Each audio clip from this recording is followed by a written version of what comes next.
ለኢትዮጵያውያን የናፈቁት ቀን መጣ።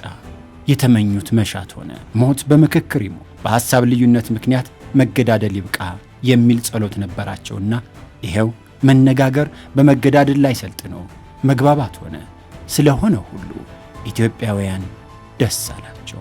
4 ዓመት በምክክር ሂደት 40 ቀን 40 ሌሊት በመግባባት መንገድ አለፈ።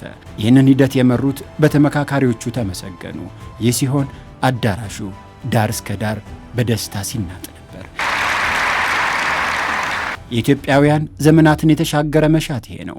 ለምድራችን ሰላም ይሁን፣ ለኢትዮጵያም ይንጋላት። ለዚህ ነው የሃይማኖት አባቶች የሕዝባቸውን ልባዊ ምኞት ከምድር ወደ ፈጣሪ ያሰሙት። 4 ዓመት በዋዛ አላለፈም። 40ውም ቀናት የደስታ የጭንቀት የጭቅጭቅና የመፋተግ ነበሩ። ምዕት ዓመታትን የተሻገረ ችግር ይቃለል ዘንድ በዚህ ትውልድ ጫንቃ ላይ አርፏልና ትውልዱ በችግሩ ላይ በረታም። በችግሮቹ ላይ የበረታው አዲስ ትውልድም አዲስ ታሪክ ጻፈ። በእርግጥም ኢትዮጵያውያን ተመካክረው መግባባት እንደሚችሉ አረጋገጡ። ከዛሬ 4 ዓመት በፊት የተወጠነውም በድል ቀለም ተጻፈ። ከአዳራሹ ውጭ ሆነው ሂደቱን የሚከታተሉ ከመላው ሀገሪቱ የተውጣጡ 4000 ተመካካሪዎች ይግባቡ ይሆን የሚል ጭንቀት ነበራቸው። በኢትዮጵያ የሺህ ዘመናት ታሪክ አዲስ ምዕራፍ ተገለጠ። ኢትዮጵያውያን ስለ ሀገራቸው መከሩ፣ በጋራ ጣፈንታቸው ላይ ተከራከሩ። በመጨረሻም ተግባቡ።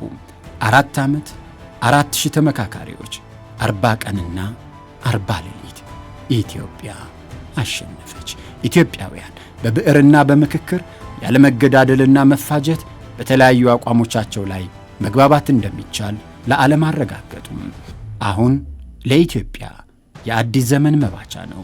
ለኢትዮጵያውያንም አዲስ የፖለቲካ ምዕራፍ ገጽ ተገልጧል። ኢትዮጵያውያን ተመካክረው ተግባቡ። ኢትዮጵያ አሸነፈች።